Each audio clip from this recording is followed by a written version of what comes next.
¿Cómo les va, chicos? Buenas tardes.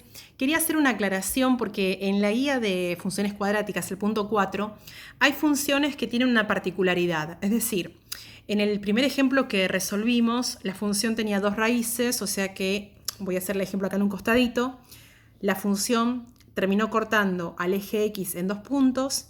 Eso nos permitió, ¿sí? Hallar el eje de simetría, luego el Y del vértice, y a partir, bueno, me salió más o menos, pero a partir de ahí unimos y formamos la parábola.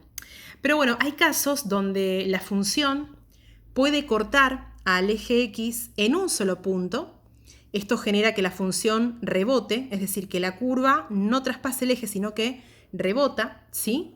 Pero hay otro caso aún más complejo, que es el caso donde la parábola nunca corta el eje X. ¿Cómo me doy cuenta si la parábola no corta el eje X? Por ejemplo, me queda así o me puede quedar así. ¿Cómo me doy cuenta? Bueno, me voy a dar cuenta directamente en el primer paso, en el paso de hallar las raíces. Bien, cuando yo reemplace mi A, B y C del ejercicio en la fórmula, según el radicando, el número que tenga dentro de la raíz, me voy a dar cuenta cuántas raíces voy a tener. Y si el radicando me queda negativo, la raíz no se va a poder resolver, por ende me va a quedar un gráfico similar a estos. Bien, entonces voy a hacer breve esta explicación para que se entienda. Primero tenemos que reconocer quién es mi A, mi B y mi C, como hicimos en el primer punto, ¿sí? Bueno, mi A, recuerden que es el número que acompaña a la X al cuadrado, en este caso es un 1. Bien. Mi B, cuidado, porque es el que acompaña a la X, a la 1. No hay X a la 1 aquí, falta un término en el medio. Cuando me falta ese término, lo completo yo con un 0. Y por último, C, que es el término independiente, el que no lleva X, que en este caso es 25. ¿Sí? Bueno, entonces, una vez que tengo los tres datos, voy a empezar a resolver y reemplazar en la fórmula, ¿sí? Bueno, la fórmula empieza con menos B, entonces empezamos con menos 0. Bueno, el 0 no lleva signo, así que el menos no lo voy a colocar, ¿sí? No es necesario. Abro raíz y me queda b cuadrado, que sería 0 al cuadrado. 0 al cuadrado sabemos que es 0, pero bueno, lo voy a escribir. Menos 4 por a, que a es 1, por c, que es 25. Todo eso sobre 2 por a, que sería 2 por 1, ¿sí? 2 por este 1. Hasta acá, ¿se va entendiendo? Es decir, lo que hice fue reconocer A, B y C y después reemplacé en la fórmula con esos tres valores. Bueno, ahora todo lo que pueda resolver lo resolvemos ya, ¿sí? Es decir, bueno, el 0 lo voy a seguir bajando, pero tranquilamente podría no colocarlo. Y voy a resolver esta cuenta. Recuerden que si tienen cálculo, como ya les había contado, pueden hacer toda la cuenta interna en la calculadora directamente. Y si no, la hacemos manualmente, ¿sí? Les quiero mostrar cómo quedaría en la calculadora, así ya adelantamos un paso. ¿Qué les parece, sí? 0 al cuadrado, entonces tenemos 0, 0, el cuadrado está aquí, menos 4 por 1 por 25. Nos queda menos 100. Nos queda la raíz cuadrada de menos 100 sobre 2 por 1, que es 2. Pero miren lo que sucede acá. 0 más menos. La raíz cuadrada de menos 100, yo se las voy a hacer, menos 100, dice error, no tiene solución. No existen, chicos, no existen dos combinaciones de signos que multiplicados por sí mismos, el mismo número, el mismo signo, me dé menos. La única posibilidad para que me dé 100 es que sea más 10 por más 10 y menos 10 por menos 10. Más por más 100. Menos por menos, más 100. No hay ninguna combinación de un mismo signo que multiplicado dos veces me dé negativo. Entonces, ¿cómo se responde esto? Bueno, lo vuelvo a copiar porque ya lo había empezado. Lo que se suele colocar en matemática es no pertenece, ¿sí? No tiene solución, en realidad, no pertenece, no tiene solución. ¿Se van a acordar entonces? Si la raíz me queda negativa, no tiene solución, por ende no tiene raíces, no las tiene. Y eso significa que mi gráfico va a quedar o muy por encima del eje X o muy por debajo. ¿De qué va a depender eso? Porque claro, uno diría, bueno, no tiene raíces, terminé el ejercicio. No. Los demás puntos sí se pueden resolver, ¿sí? Por ejemplo, el segundo punto, que es la búsqueda del eje de simetría, se puede buscar sin ningún problema porque la fórmula, ¿sí? En la fórmula se reemplazan por estos valores. Así que no hay ningún problema. La fórmula es menos b, que sería 0, bien, sobre 2 por a, que sería 2 por 1. Bien, 0 dividido 2, porque 2 por 1 es 2, 0 dividido 2 es 0. Entonces yo sé que mi eje de simetría va a pasar por el 0 de x. ¿Sí? Después lo vamos a graficar bien, ¿eh? Y ahora lo último, necesito encontrar como paso 3 o paso C, el y del vértice. ¿Por qué? Porque acuérdense que gracias a tener el x del vértice y el y del vértice, ¿se acuerdan que se formaba el vértice? ¿Sí? ¿Qué era el vértice?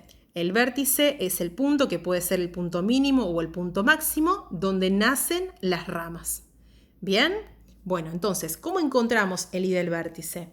Muy sencillo. Tomamos el x del vértice y lo reemplazamos en el ejercicio original para ver cuánto me da y. Es decir, ¿qué pasaría si x vale 0? Bueno, si x vale 0 nos queda 0 al cuadrado más 25. 0 al cuadrado es 0, más 25, 25. Quiere decir que mi vértice va a estar en el 0, 25. ¿Sí? Bueno, con toda esta información vamos a graficar y vamos a ver qué es lo que sucede. Recordemos, no tiene raíces, solo tengo que marcar el vértice y empezar a pensar qué puedo hacer. Bueno, continuamos. Vamos a pasar los datos que tenemos. Como yo recién les decía hace un instante, no tenemos raíces, o sea que sabemos que el eje X no va a ser cortado por la función, pero lo interesante de esto es que, como sabemos que el vértice está en 0,25, ¿dónde sería 0,25? 0 de X, bueno, es aquí. Este es el 0 de X, ¿sí? Es más, tengo que marcar el eje de simetría.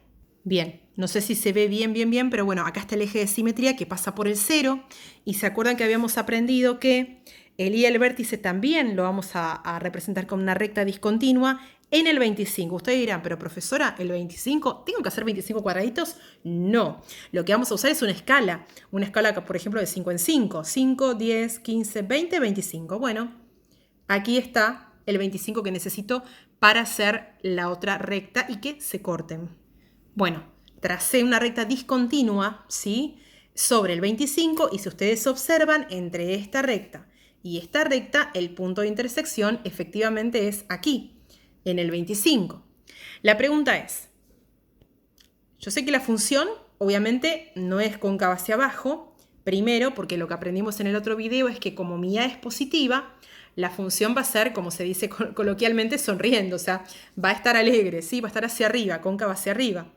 Pero lo que no sabemos exactamente es la amplitud, ¿sí? Yo la puedo hacer más finita, otra puede ser así.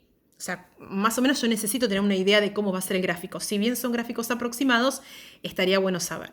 Y es por eso que acá tenemos que remontarnos a los tiempos de básica, cuando ustedes usaban la tabla de valores. ¿Se acuerdan lo que es una tabla de valor? La tabla de valores sobre mi función original le doy valores a x para saber qué valor me devuelve de y. Entonces, yo, como estoy acá, en el medio, acá en el 0, voy a tomar un valor positivo el 1 y un valor negativo el menos 1. Lo voy a reemplazar, y como yo sé que es simétrica, igualmente con que tome un solo valor, sé que del otro lado la distancia va a ser la misma. Entonces, bueno, vamos a ver cómo lo resolvemos. Tomo el 1.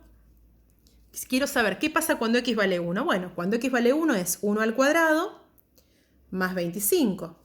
1 al cuadrado es 1 más 25, 26. ¿Qué significa? Que cuando x vale 1, yo necesito marcar aproximadamente por aquí un punto. Ya tengo ese punto. ¿Para qué? Para unir, para que lo pueda unir con el vértice y tener mi primer rama. Y como dijimos que la parábola es una función que tiene un eje de simetría que la divide en dos partes iguales, si para 1 me dio 26, para menos 1 también me va a dar 26. Incluso lo puedo corroborar, ¿sí? Para menos 1 me queda menos 1 al cuadrado más 25. Todo número elevado al cuadrado me va a dar positivo. 1 positivo más 25, 26. Y una vez que tengo los dos puntos, ahora sí puedo unir y marcar, ¿sí? Trazar las curvas de mi parábola, las ramas de mi parábola. ¿Queda claro?